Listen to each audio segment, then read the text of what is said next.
Cela pourrait rester l'une des photos les plus troublantes de l'histoire de la plongée en apnée. Ceci est la dernière photo de Nicolas Mavoli avant qu'il ne connaisse un destin terrifiant. On devine à son visage qu'il savait qu'il allait lui arriver quelque chose de grave. Entre catastrophes à l'entraînement, accidents imprévus et records du monde raté, cet épisode présente les pires horreurs de la plongée en apnée. Comme toujours, nous conseillons la plus grande prudence aux spectateurs. Imaginez-vous debout sur une plage de sable, entouré par le bleu éclatant des Bahamas. L'air est chaud et l'eau à vos pieds est calme et limpide. C'était la scène le 17 novembre 2013 lorsque Nicolas Mavoli, un homme de 32 ans originaire de Brooklyn, New York, se préparait pour ce qui allait devenir sa dernière plongée en apnée. Il était venu ici pour la compétition Vertical Blue, un événement prestigieux dans le monde de la plongée en apnée, et son objectif ce jour-là était de battre un autre record américain. La plongée en apnée est un sport qui repousse les limites de ce que le corps humain peut accomplir sous l'eau. À la différence de la plongée sous-marine, les apnéistes n'utilisent pas de bouteille d'oxygène. Ils prennent une grande inspiration, puis plongent aussi profondément qu'ils le peuvent dans l'océan. Ce sport est dangereux, il faut connaître ses limites. Mais certains plongeurs aiment repousser toujours plus ces limites. Et Nicolas faisait partie de ces plongeurs. Le trou bleu de Dean, où la compétition a eu lieu, est le gouffre sous-marin le plus profond connu au monde. Il descend à plus de 202 mètres de profondeur. Imaginez-vous debout au bord d'un puits profond et sombre, le troisième trou bleu le plus profond du monde, en sachant qu'une fois que vous plongerez, vous serez entouré d'eau. Uniquement de l'eau, sans oxygène ni équipement de plongée, sauf masque, palme et combinaison. La plongée en apnée est un sport où tout se passe dans le silence. Il n'y a pas d'éclaboussure, pas de moteur, juste le son de ton cœur et la pression de l'eau profonde tout autour de toi. C'est à couper le souffle mais aussi très dangereux. Et Nicolas s'apprêtait à y plonger. À 12h25, Nicolas flottait sur le dos, se préparant mentalement. Sa respiration était lente et régulière, tandis qu'il se concentrait sur le fait de remplir ses poumons avec autant d'air que possible. Il allait tenter une plongée en poids constant sans palme. Il ne pouvait compter que sur sa force pour descendre et remonter, sans aucun équipement. Il visait à atteindre 72 mètres en une seule inspiration. Avec les plongeurs de sécurité en position, Nicolas s'est retourné et a commencé sa plongée. Il avançait sans effort dans l'eau, son corps fendant le bleu comme une flèche. Les autres athlètes et observateurs regardaient anxieusement depuis la surface. Ils suivaient la progression de Nicolas grâce au sonar pendant qu'il descendait. Tout semblait aller bien jusqu'à ce qu'il atteigne environ 68 mètres. C'est à ce moment-là que quelque chose a changé. Nicolas a hésité un instant et on aurait dit qu'il allait faire demi-tour.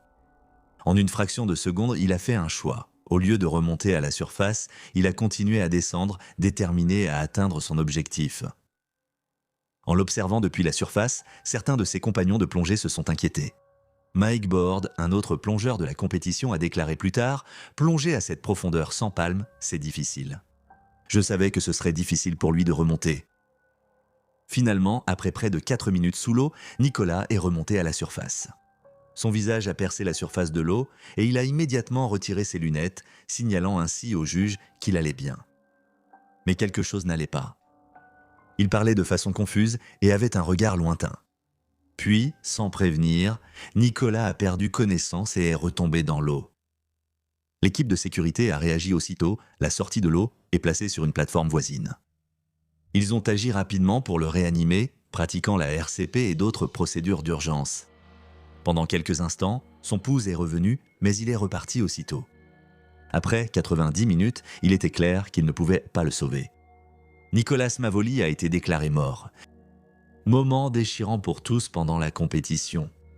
Nicolas était devenu une figure très appréciée dans la communauté de l'apnée. Il était relativement nouveau dans ce sport, mais il avait déjà eu un impact énorme, battant des records et repoussant les limites. Quelques mois plus tôt, en mai, il était devenu le premier Américain à plonger à plus de 100 mètres sans aucune assistance. Cette plongée fut un grand accomplissement. Certains affirment qu'un événement alarmant a averti Nicolas 2 jours avant sa plongée fatale. Il avait essayé de plonger à 96 mètres en utilisant une méthode différente appelée immersion libre, où l'on se tire vers le bas et vers le haut à l'aide d'une corde. Il n'a pas atteint son objectif. Remonté à la surface, il avait du sang dans la bouche, signe d'un écrasement pulmonaire. Cela arrive quand la pression en profondeur fait éclater les capillaires pulmonaires. Bien que les médecins l'aient autorisé à concourir, cet événement a peut-être eu un impact subconscient sur lui. La mort de Nicolas a été un choc pour tout le monde de l'apnée. C'était la première fois qu'une mort survenait en compétition internationale. Et même si ce sport est dangereux, cela rappelait tragiquement la rapidité d'un accident. Et Nicolas n'était pas le seul apnéiste dont la vie s'est achevée dans l'océan. Moins d'un an plus tôt, une autre plongeuse, Audrey Mestre, a perdu la vie lors d'une tentative de record au large des côtes de la République dominicaine. Son histoire est tout aussi déchirante. Audrey était déjà une plongeuse expérimentée.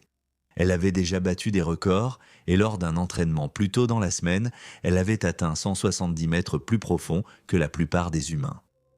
Audrey n'avait que 28 ans lorsqu'elle s'apprêtait à tenter une plongée pour un record du monde dans l'un des sports les plus extrêmes. Son objectif était de descendre à une profondeur de 171 mètres en une seule inspiration. Sans bouteille ni oxygène, seulement la volonté humaine et une connexion profonde avec l'océan. Le 12 octobre 2002, Audrey Mestre se tenait sur le pont d'un bateau au large des côtes de la République dominicaine. L'océan s'étendait à perte de vue devant elle, calme en surface mais cachant les profondeurs incroyables qu'elle s'apprêtait à explorer. Elle ne visait pas seulement un record personnel. Elle voulait battre le record du monde détenu par son mari, Francesco Pipin Ferreras. Pipin a atteint 531 pieds. Audrey et Pipin s'entraînaient ensemble depuis des années et partageaient un lien unique grâce à leur amour de la mer. La plongée en apnée diffère des autres sports. Il n'y a pas de place pour les erreurs. En plongeant plus profondément, la pression augmente fortement, comprimant vos poumons et ralentissant votre cœur. À la profondeur à laquelle Audrey visait, la pression serait environ 18 fois supérieure à celle de la surface. Beaucoup n'auraient pas supporté cela, mais pour Audrey, c'était un défi qu'elle acceptait volontiers. Ce samedi-là, tout semblait prêt. 13 plongeurs de sécurité se sont postés à différentes profondeurs pour surveiller Audrey et intervenir si besoin. Elle prévoyait d'utiliser un traîneau lesté attaché à un câble pour descendre rapidement jusqu'à la profondeur cible. À son arrivée, elle devait gonfler un ballon pour la ramener en surface rapidement. La plongée devait durer moins de 4 minutes, mais tout ne s'est pas passé comme prévu. Audrey prit une profonde inspiration, remplissant ses poumons, et attrapa la luge. Elle descendit vite, le monde au-dessus disparaissant à mesure que l'eau s'assombrissait et refroidissait.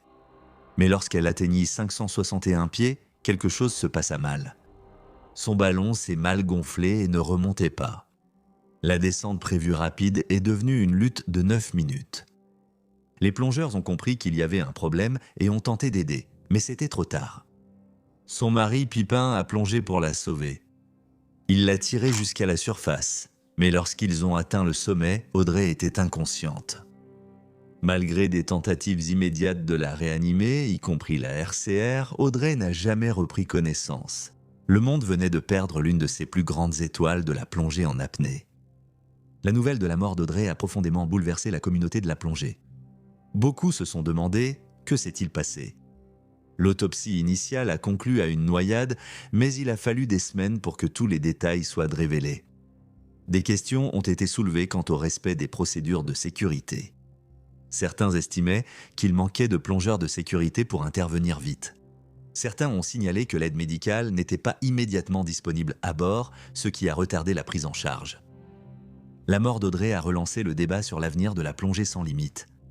Dans cette discipline, les plongeurs utilisent des traîneaux pour descendre et remonter vite, atteignant des profondeurs extrêmes que le corps humain ne peut supporter. Les critiques de ce sport, comme l'ancien champion italien d'apnée Umberto Pellizzari, soutenaient que la plongée sans limite était devenue plus une attraction à sensations fortes qu'une véritable épreuve de compétence. Les risques étaient tout simplement trop élevés. À ces profondeurs, le corps subit un stress incroyable. Le rythme cardiaque chute sous 20 battements par minute et les poumons se compressent à une fraction de leur taille normale. Le sang s'éloigne des extrémités pour protéger les organes vitaux. C'est un monde étranger là-dessous et il faut mobiliser toutes ses forces rien que pour survivre. Rudy Castanera, président d'une organisation de plongée libre, a affirmé qu'il était évident qu'une telle chose finirait par arriver. Les profondeurs atteintes par les plongeurs commençaient à repousser les limites de ce que le corps humain pouvait supporter, et les accidents devenaient de plus en plus probables. Tout comme Audrey, un autre plongeur en apnée, Stephen Keenan, allait affronter sa propre bataille avec les profondeurs. En 2017, Stephen Keenan était une figure bien connue dans le monde de la plongée en apnée. Il était un plongeur expérimenté et un expert en sécurité. Il a dédié sa vie à aider les autres à gérer les risques de la plongée profonde. Le 22 juillet de cette année-là, tout semblait parfaitement planifié pour une plongée dans le Blue Hole à Dahab, en Égypte. Steven était prêt à assister son amie et meilleure plongeuse italienne, Alessia Zecchini, alors qu'elle tentait de traverser l'une des structures sous-marines les plus dangereuses au monde, l'Arche. Maintenant, si vous n'avez jamais entendu parler de l'Arche auparavant, c'est un tunnel sous-marin naturel situé à environ 55 mètres de profondeur. Les plongeurs traversent ce tunnel d'un côté du trou bleu à l'autre. C'est magnifique mais traître à cause de la profondeur et des forts courants. Beaucoup de plongeurs y ont perdu la vie, sous-estimant les dangers. Mais avec Stephen Keenan comme plongeur de sécurité, Alessia se sentait en confiance. Ils s'étaient entraînés ensemble et Stephen avait franchi l'Arche plusieurs fois. En fait, Alessia était en pleine forme. Elle s'entraînait pour le prochain championnat du monde et traverser l'Arche vers Hob lui semblait être une plongée facile comme tout. En tant qu'entraîneur et ami, Stephen avait tout minutieusement organisé. L'équipe de sécurité, composée d'instructeurs et de plongeurs expérimentés, avait répété la plongée encore et encore. Le timing était essentiel. Stephen était censé retrouver Alessia à la sortie de l'Arche et la raccompagner à la surface. Tout était planifié à la seconde près. Mais parfois, même avec la meilleure planification, les choses peuvent de mal tourner. Alessia a commencé sa plongée, descendant en douceur dans le trou bleu, suivant une routine minutieusement chronométrée. Le plan était qu'Alessia nage vers le bas en utilisant l'immersion libre, ce qui signifie qu'elle se tirait le long d'une corde puis traversait l'Arche sans palme. Stephen lui avait conseillé de rester près du récif pour éviter de gêner les deux plongeurs qui la filmaient. Tout semblait se passer parfaitement lorsqu'elle a commencé à traverser l'Arche, mais c'est là que la première chose a légèrement dérapé. Comme Alessia n'avait jamais traversé l'Arche auparavant, elle n'était pas familière avec les subtils changements de lumière qui lui indiqueraient quand elle en serait sortie. Elle a continué à nager le long du récif sans réaliser qu'elle avait dépassé le milieu. À ce stade, elle avançait plus vite que prévu, en partie à cause de la profondeur. L'Arche se trouve à 55 mètres de profondeur, là où les plongeurs deviennent négativement flottants et coulent les plus vite que prévu. Pendant ce temps, Stephen se préparait pour sa partie de la plongée, une plongée en poids variable où il descendrait à l'aide d'un poids pour retrouver Alessia à la sortie de l'Arche. Mais alors, un événement inattendu s'est produit. Juste avant sa descente, Stephen a demandé 10 secondes supplémentaires. Nul ne sut pourquoi ni ne posa de questions alors. Stephen était le patron, celui qui organisait tout, et il avait déjà franchi l'Arche avec succès à plusieurs reprises. Lorsqu'il a demandé 10 secondes de plus, son équipe lui a fait confiance. Ce léger retard, cependant, signifiait qu'au moment où Stephen atteignait le point le plus bas, Alessia avait déjà quitté l'Arche et elle était bien plus éloignée de la corde que prévu. Stephen s'en est rendu compte immédiatement et a couru vers elle.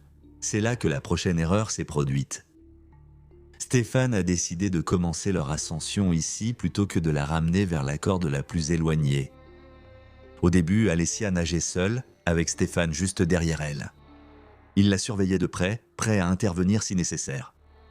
Mais à l'approche de la surface, Stephen a vu qu'Alessia commençait à se fatiguer. Il l'a attrapée par les hanches pour l'aider à remonter. Le courant était plus fort que prévu, et il les a poussés loin de l'endroit où ils avaient prévu de faire surface. Une fois à la surface, Alessia était fatiguée mais toujours consciente de son environnement. C'est alors qu'un troisième problème est survenu. Stephen, l'homme qui avait été le protecteur de tous, était face contre l'eau. Au début, personne n'a compris ce qui s'était passé. Un groupe de plongeurs avec tuba à proximité faisait beaucoup de bruit et d'éclaboussures, ce qui rendait difficile d'entendre les appels à l'aide d'Alessia. Elle a rapidement retourné Stephen et a vu qu'il ne respirait pas. C'est à ce moment-là que la panique s'est installée. L'équipe de sécurité autour du trou bleu a accouru pour aider. Ils ont pratiqué la respiration artificielle dans l'eau en ramenant Stephen, mais savaient que le temps était compté. Arrivés au rivage, il était clair que quelque chose n'allait pas. L'équipe a réalisé une réanimation cardio-pulmonaire sans le matériel nécessaire. À ce moment-là, il n'y avait pas de défibrillateur au Blue Hole et même l'ambulance devait se garer loin de l'eau. Malgré tous leurs efforts, Stefan n'a jamais repris connaissance. Stefan Kinen était mort ce jour-là en sauvant une amie.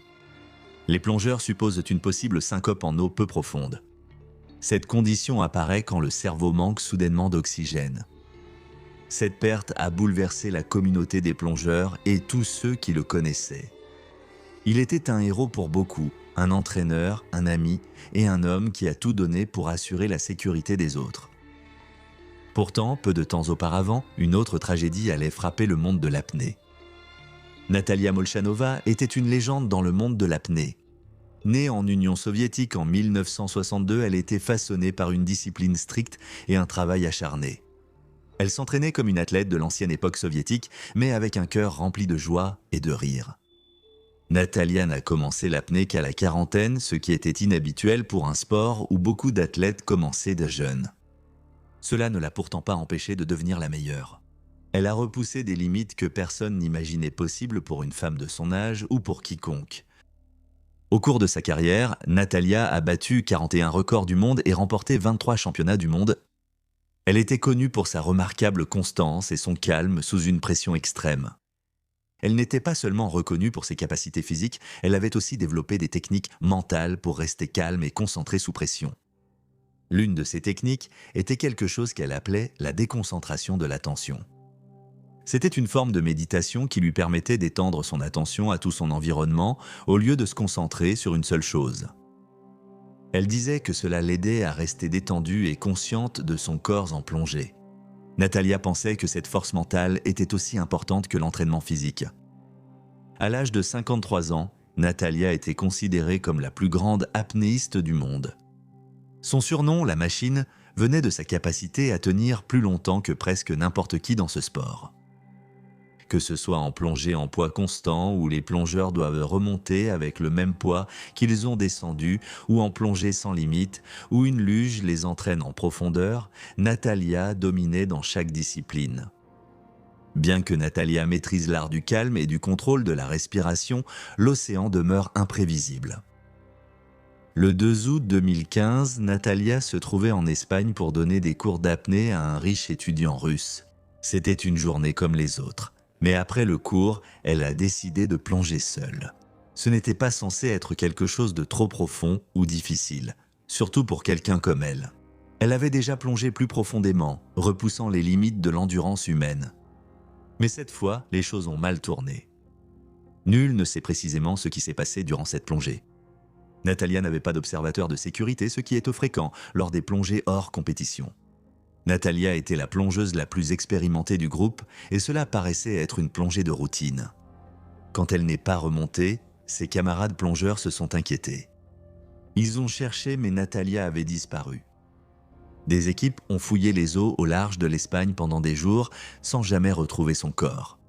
On pense que de forts courants sous-marins ont pu l'emporter ou qu'elle aurait pu perdre connaissance en profondeur sous l'eau. Dans le monde de l'apnée, les pertes de connaissance sont toujours une menace, surtout si le corps est privé d'oxygène trop longtemps. Sans plongeur de sécurité pour aider, même les meilleurs apnéistes peuvent disparaître en mer. La disparition de Natalia a profondément choqué la communauté des plongeurs. Comment quelqu'un d'aussi compétent, discipliné et fort pouvait-il disparaître lors d'une plongée qui semblait si simple ? Son fils, Alexei Molchanov, qui était lui aussi champion du monde d'apnée, a continué à la chercher pendant des jours. Il a finalement accepté le départ de sa mère après de longues recherches. Ce fut un moment déchirant pour lui, pour leur famille et pour tous ceux qui admiraient Natalia. Beaucoup ont spéculé sur ce qui s'était exactement passé. Certains pensèrent que les courants au large de l'Espagne avaient pu être trop forts, même pour une experte comme Natalia. D'autres se demandaient si elle avait subi une syncope en eau peu profonde, une condition dangereuse qui survient lorsqu'un plongeur perd connaissance avant d'atteindre la surface. Quelle qu'en soit la cause, Natalia était partie, perdue dans les profondeurs qui avaient défini son incroyable vie. Ainsi, Natalia Molchanova a rejoint la liste des légendes de la plongée disparues en mer.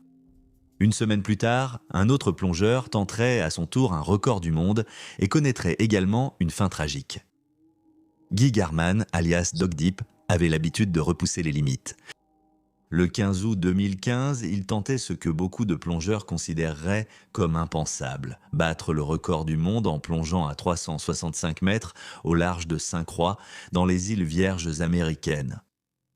Mais cette plongée n'était pas qu'une question de record pour Garman. C'était un test des limites humaines et l'aboutissement de plusieurs années de préparation. Cependant, malgré son dévouement et sa planification minutieuse, les choses ont très mal tourné et Garman ne refera pas surface vivant. Garman avait 56 ans et ne faisait de la plongée que depuis environ 4 ans, mais sa passion pour ce sport était ardente. Il était otorino-laryngologiste, un spécialiste des oreilles, du nez et de la gorge. Ses connaissances médicales lui offraient une perspective unique sur l'adaptation du corps humain à des conditions extrêmes sous l'eau. La plongée était devenue plus qu'un simple passe-temps pour lui, c'était une obsession. Garman avait déjà réalisé des plongées profondes atteignant 813 pieds lors d'une précédente tentative. Cette fois, Garman était prêt à aller encore plus loin. Alors que Garman et son équipe se préparaient pour la plongée, tout semblait en place. Ils avaient passé 2 ans à planifier, à répéter et à constituer une équipe de soutien qui comprenait son fils, Kip et sa femme. La plongée de Garman suivrait un plan soigneusement élaboré. Il descendrait à environ 656 pieds avec ses plongeurs de soutien, puis continuerait seul jusqu'à la marque des 1200 pieds. Arrivé sur place, il prendrait un marqueur de profondeur pour prouver son exploit, puis remonterait jusqu'à 656 pieds où son équipe l'attendrait pour finir la remontée. La plongée profonde à ce niveau présente des risques extrêmes. Plus vous descendez, plus la pression augmente. À 1200 pieds, la pression est 35 fois supérieure à celle de la surface. C'est comme si 3 éléphants vous écrasaient. Cette pression immense peut écraser les poumons d'une personne, et à ces profondeurs, même penser clairement devient difficile à cause d'une condition appelée narcose à l'azote.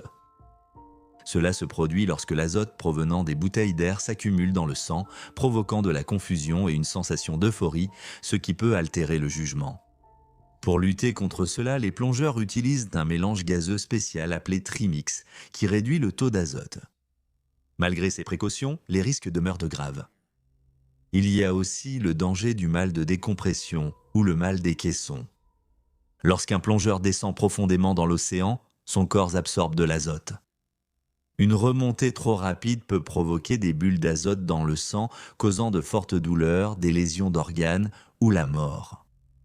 Pour éviter cela, les plongeurs doivent faire des paliers de décompression à différentes profondeurs pour éliminer l'azote accumulé en toute sécurité.